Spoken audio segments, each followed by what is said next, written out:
We got to get back into these Detroit Tigers, man. And honestly, just the wizardry that is A.J. Hinch. We know about Tarek Skubal, and then it's just everybody else. And A.J. Hinch knows exactly the right buttons to push, apparently, Flannel Sam. Oh, what did you think of what A.J. Hinch did with this bullpen last night? Or yesterday? Yesterday. Here's where I kind of lie on this.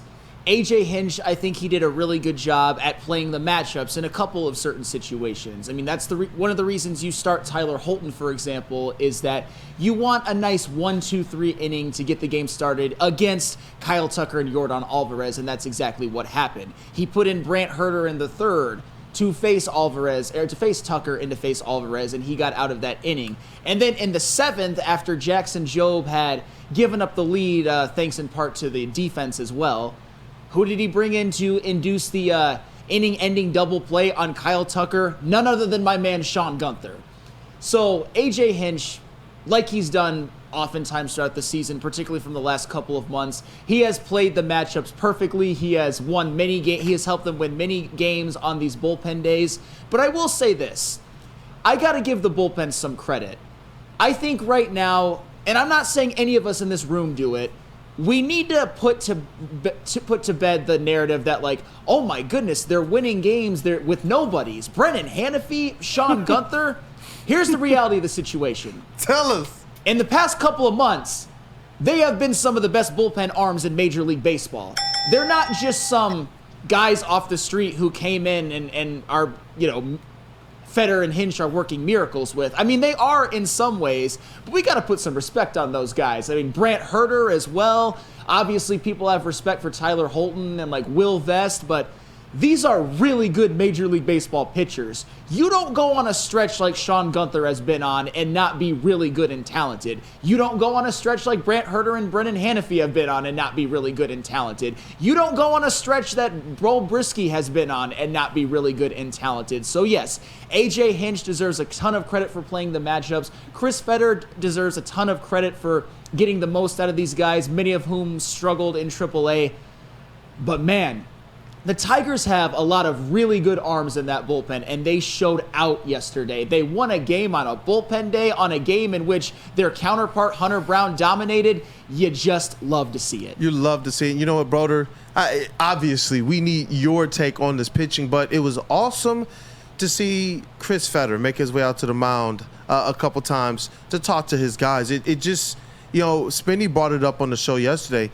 He believes he's the best assistant coach in sports. I know that we pondered before they went on their run, because you were telling us early, Feder is a difference maker, and we pondered, is he the Tigers' Ben Johnson? And then we got to the point where we all said yes. And now it's looking like this guy might be one of the best assistant coaches in all of sports, bro. Yeah, I can't deny that at all. He's up there. He's definitely the most valuable assistant coach for this team. It's a perfect fit with Hinch and with what they're trying to do. They just play so well off each other. And you see him go out to the mound, you assume, you bank on that pitcher calming down and executing whatever Feder just talked to him about, whatever his next pitch would be. A.J. Hinch is playing these matchups, and even when some of these guys don't have their best stuff when they come in, they do what it takes. They know their role, and they feel like, all right, if A.J. Hinch and Feder are putting me in this situation, whether it's the ALDS or whether it's against the White Sox in July, it doesn't matter. They think I'm the best on this roster to take care of the batter in front of me. 3 of them yesterday induced huge ground ball double plays. We're talking Herter came in the bottom of the 4th, got Caratini, or he hit the previous batter, Caratini, was a little off, put runners on first and second. Then he got Jeremy Pena out on a sinker, a ground out to Sweeney at shortstop. Bottom of the 6th, Bull Brisky comes in. He walks Yordan Alvarez on 4 pitches, but then gets Bregman to line out to Riley Green in the second pitch of the at-bat. So 6 pitches in the inning at that point, and then he induces a ground ball double play on the second pitch to Yainer Diaz. So an 8-pitch inning, he gets a ground ball double play to get out. That's a momentum killer. Mm-hmm. And then we're going to talk about Jackson Jobe here in 1 second. He struggled, but Gunther came into the game and did exactly the one thing you need him to do. Get a double play and get out of this inning quick. He did it. He replaced Jobe, induced a double play ball with a 2-seamer, ground ball to Colt Keith. Sweeney to Torque, gets out of the inning with the score still 2-1. He kept that game close, and his bats picked him up in the top of the next inning. It was like clockwork. It was magical. It was so great to see. It was so great to see. And just with Jackson Jobe, I just wanted to ask, what are the positive takeaways from his time on the mound last night? He got that out of the way. He looked he actually didn't look nervous going into the game, but once he started pitching, he didn't really have command. What did he end up with? 5 batters faced, 1 out, 2 runs, 1 earned run. It was ugly. There's no way around it, but he got it out of the way, and he got it out of the way in a win. Yeah. So now the next time he goes in, he knows he doesn't have to be perfect. He knows that his team has his back, and as a pitcher, that's the number one thing you could ask for. All right, I don't have to be perfect today. My team's got my back. I don't have to be perfect. I just got to get a double play on the next pitch. It feels so good as a pitcher. He'll learn, right? And he's gonna make he's gonna come in a big situation against Cleveland and make a big out for us. It's huge. Yeah, and I saw a lot of fans. That's one, Chase. Yeah, and I saw a lot of fans questioning this move, on socials and things of that nature. And I thought that Scott Bentley from Locked On Tigers brought up a great point. If you really look at the pitches, they were all weak contact type of pitches. It wasn't like he went out there and got absolutely rocked. Was it good? No. Was the location good? Absolutely not. But he didn't go out there and get completely rocked. It was just a little bit of bad luck. We talking about a blooper. We talking about a fielder's choice. These things just kind of happen. But the reason he was put out there in that spot is because the type of stuff that he has pitching wise. He can throw a 100-mile-an-hour fastball. He has a nasty cutter. He has things that, putting him in that spot, although he didn't have that much experience, I wasn't necessarily mad at. And you're going to see more of Jackson Jobe going forward. Hopefully this was a learning experience. You can't come out and beam the first guy that you face. I think he knows that more than any one of us, needs to tell him. But just bear with the kid. He'll be fine. And let's be honest, too. Yeah, Jackson Jobe shouldn't have hit the leadoff batter.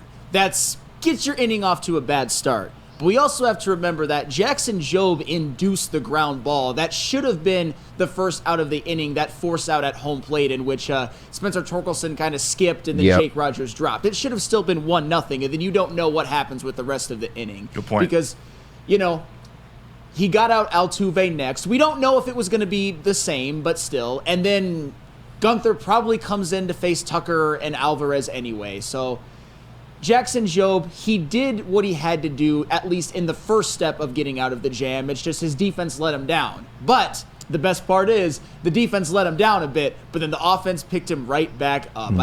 I would have hated to see Jackson Jobe's first postseason experience to be a loss. Yeah. But it wasn't. It was a blown save.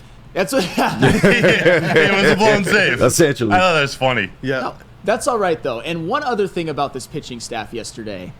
What's the key to getting through this Astros lineup? Who do you not want to let beat you? They're 1 through 4. Do you know what their 1 through 4 went last night? Altuve, Tucker, Alvarez, and Bregman. 1 for 13. Wow. 1 for 13. And to kind of further the whole discussion on the bottom of the 7th, when you give up a lead that late in the game, especially in a game where your offense really just doesn't seem to have it, it can be pretty demoralizing. When it was 2-1, I obviously left the watch party to change the juju a little bit, which we talked about earlier. I wondered where you went. I'm like, Sam's missing. Yeah, I had to change the juju a little bit. And the reason why I didn't say bye to you on the way out is because you were on the phone. No, you all good. You all good. No, but what happened is that you're down 2-1. You have Kyle Tucker coming up for the Astros, first and third, 1 out. That can quickly spiral into a big inning for the Astros because you got Kyle Tucker. If he gets on, you got Alvarez coming up. But Sean Gunther, man, one of the MVPs of this run that the Tigers had, induces that big double play. 1 of 3, as Broder said, that the Tigers pitching staff was able to induce.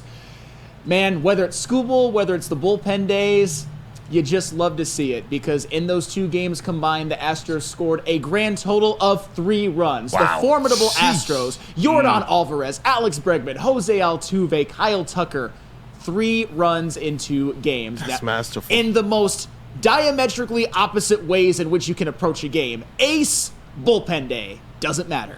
One last quick note on Jackson Jobe. Actually, 2 scenarios. I think it will transition nicely to talking about the bats in the next segment. But One thing that the Astros did in that inning when things were starting to go crazy, they put pressure on a young pitcher by bunting.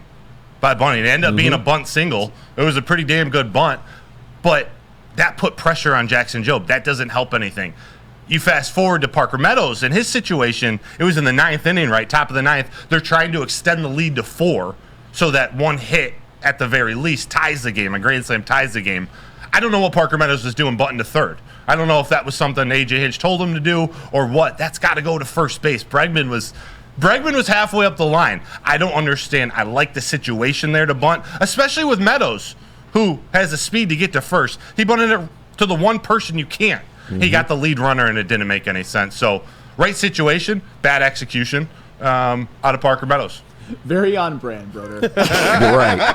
I had to. Hey, it's all right. It's all right. There's no place for bunts in this game. You see, in that situation, even A.J. Hinch thought, we got to scratch across one more run, not 2. Remember, bunting a guy bunting a guy into scoring position, it raises your percentage of scoring 1 run, lowers your percentage of scoring more than 1 run, but you're just trying to scratch across 1. Good situation, bad execution.